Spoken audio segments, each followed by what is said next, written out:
Hello, everyone. This is a different video, and you get out of the way.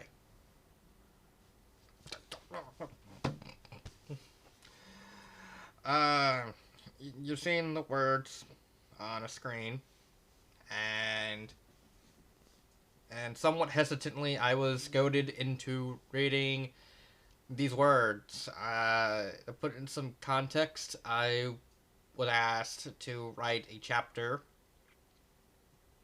uh, about my original character, Sherry, and she wanted me to either post it on Fanfiction or read it, do like the short reading here.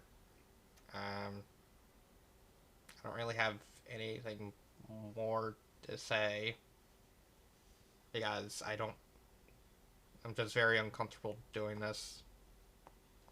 I don't really have a lot of confidence, and I doubt anyone really like this. Cardboard does. Star does. And I don't really have confidence. I might as well just get started. Come join me, Vivian. Come join me. Your favorite character of mine. Once upon a... No, that's not how something like this should go. Long time... No, not this either. This didn't happen a long time ago. Or at least does not feel so. Okay, Sherry. This is your story. Deep breaths. In. Out. In. Out. Alright, let's get this done. Right, let me tell you about violence. Weird way to start, but bear with me. Violence is something that will never end, no matter what. Something that encompasses all human beings. And in my relatively short life, I have been through more pain than most people have had in their whole lives. But where are my manners? My name is Sherry Beauregard, and this is a story I want to tell. A story where sometimes the greatest answer to violence is nothing more than a little hope and optimism. Ring, ring, ring. A staccato ringing permeates the dark room as a figure in a bed searches out for that alarm that really needs to be thrown out the wall. Eventually, the alarm is silenced, and the figure moves off the bed, slowly maneuvering around the dark room. The less she sees of herself without her outfit, the better, after all. And she'll never give that light bulb the time of day until then. I forgot to add all. I make errors. Everyone makes errors. A few minutes later, she stands in front of her mirror, doing her daily inspection of her uniform before starting work. A long black long sleeve sweatshirt covers the majority of her body, lined with 4 screen lines to emulate a motherboard. A hood covers up the top of her head outside of 2 fringes of black hair with light orange highlights as she checks to see if her thigh-high socks and work boots are on and tied right, as well as her special work gloves. Finally, she looks in the mirror to fiddle around and turn on her mask with a click, showing 3 white circles emulating eyes and a mouth before finally going to leave her room. Sherry Beauregard was ready for another dull day in her life in Silica City.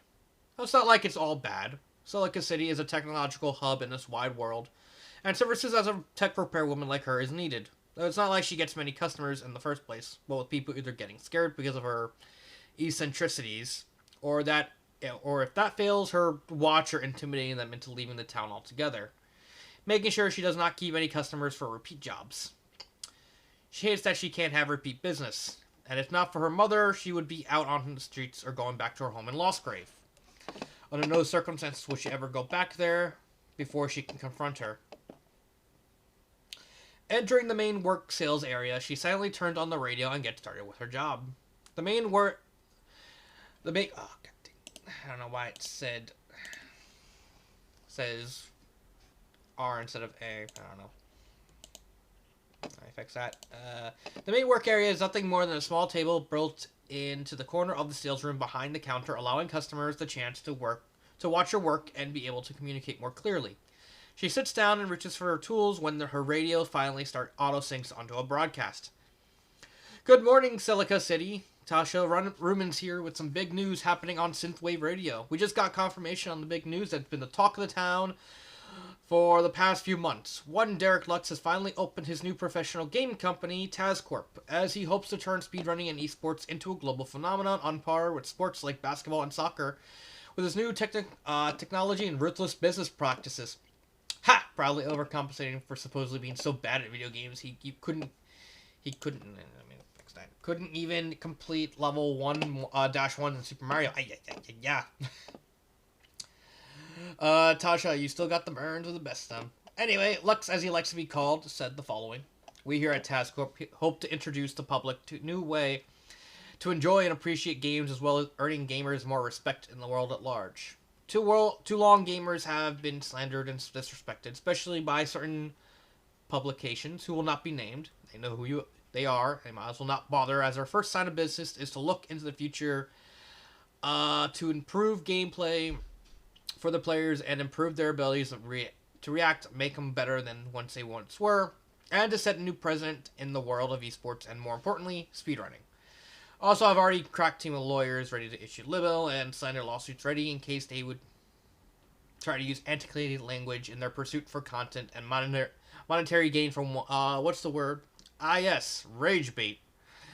I thank you for joining us at the grand opening. Yeah, I realized where the wrong sentence. That's like my biggest problem. A smooth male's voice recites before switching back to Tasha.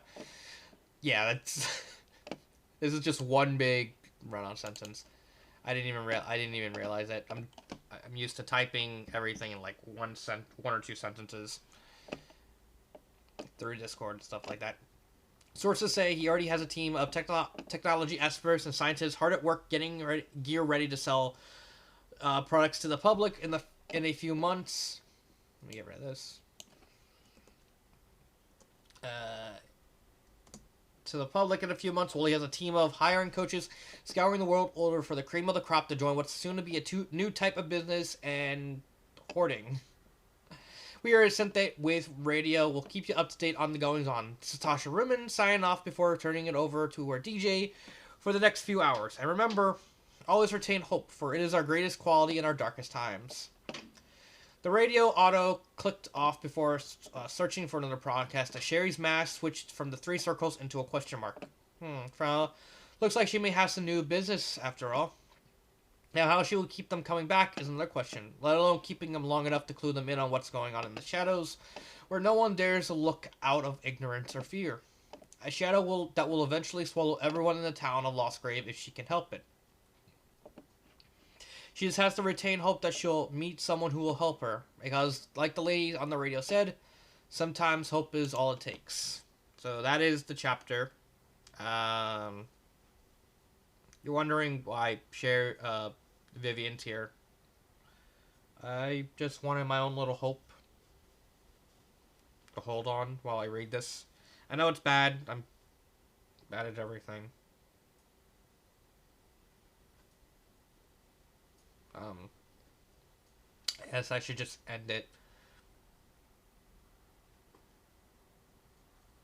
Yeah, I'll just end it. I'm sorry.